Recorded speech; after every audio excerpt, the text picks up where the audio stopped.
Hi, my name is Allison. I'm going to be your nurse today. So I'm going to teach you on how to use your inhaler 3 different kinds of ways. Can I have you tell me your name and date of birth, please? Or at least how old you are? Joanne. Born in 1995. Okay, perfect. Do you know why you are taking an inhaler today? Because I smoke. Yep, and we're going to try and get you to quit smoking today if we can, or at least get you a med to help you quit smoking. And I have asthma.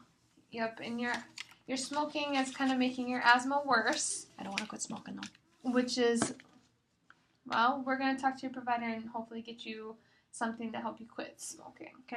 Okay?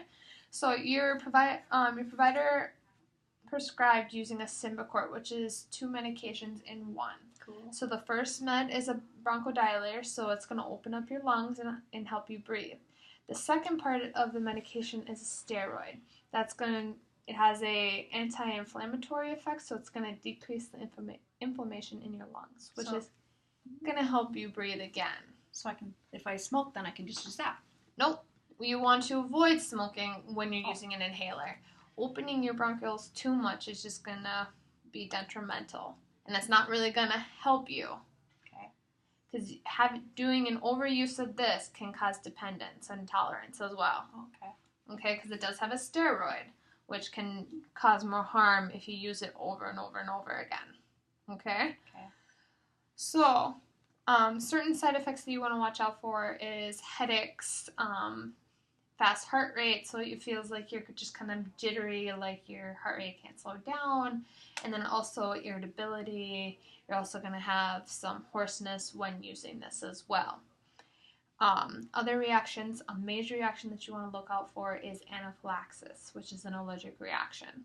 So you're going to want to watch for if you're having trouble breathing, like you can't catch your breath, rash,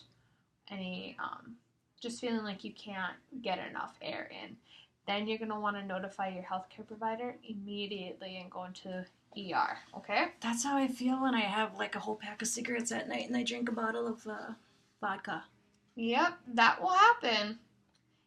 Smoking actually constricts your lungs, so it's going to make it even worse.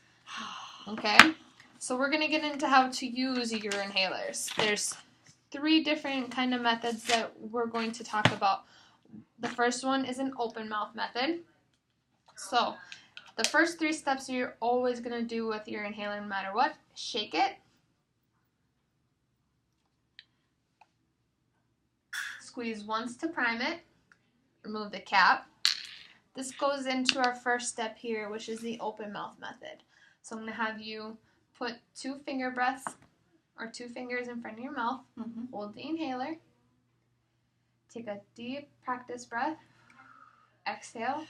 And then when you're inhaling, I want you to push the button at the same time. So inhale, press, hold your breath for 10 seconds, slowly release that breath.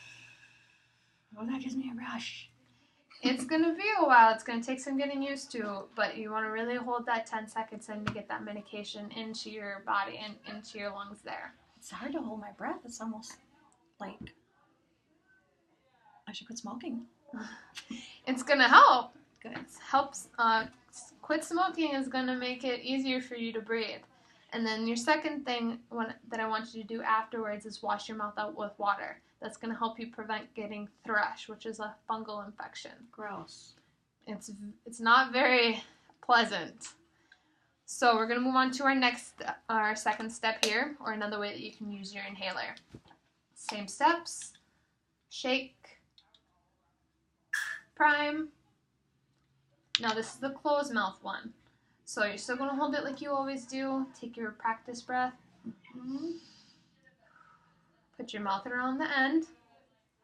Inhale. Push. Hold for 10 seconds. Slowly release. And then wash your mouth out. So wash my mouth out. So I don't get thrush. Correct. So the third step here is using a spacer. This is a great way and most effective way to getting your medication into your lungs. So you're going to shake it like usual. Remove the cap. do your prime. Stick it to the end here. There's a nice little shape and it's easier to use. Stick it in the end. Remove the other cap. You're going to put your mouth around this area, okay? So you're going to exhale like you normally do. Put your mouth, and then you're going to squeeze the button, and then you're going to put this on your mouth. Okay. Take your deep breath in, hold for 10 seconds, and slowly release and wash your mouth out. Now, how to wash your spacer is removing all those parts here, all the removable and washable parts. So remove the cap, remove the other end, stick it in warm water, rinse it, and then place it on a dry, clean paper towel and let it air dry for the night, and then you can place it in a plastic bag to keep it. I could just throw it in my dishwasher, probably. Nope, not your dishwasher. There's plastic parts to your spacer here, so that can actually melt in your dishwasher. Oh, okay. So don't put it in my dishwasher. Correct. Okay. So just let it air dry. Just let it air dry. Okay. The last step that we need to go through is the difference between a metered dose and a dry powdered. So your metered dose is what the doctor prescribed here. It's a loaded dose, but the difference is that this is a mist. And you always have to wash your mouth out depending on whether it's a certain medication. The second part of is a dry powdered substance, which is using a capsule, and you place it in there, and we're going to puncture holes into that capsule, which releases the dry powder. You're going to breathe that in, and it gets into your lungs faster. That's the difference between a dry and metered dose. Any questions? I can't remember all that. That's fine. I can always type out some instructions and to make it easier for you. Is there a certain method that was easier for you to remember right off the bat? Well, I always see my dad and uncles and stuff use this one right here. Okay. They're always using it more than the time. Well, they always run out before they're supposed to run out. Well, we don't want you to do that. We want you to go by what the doctor tells you. So that's 2 puffs twice a day. Okay. Remember to wait that 1 minute in between each puffs, okay? Okay. We don't want you to use it more than the recommended dose because it can lead to tolerance and dependence, okay? Okay.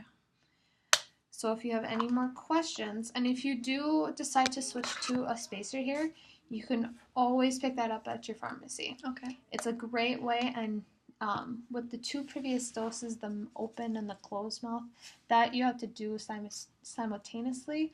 This, it kind of gives you that extra minute in between, so you can go from pushing that and then inhaling the medication that you need. Okay.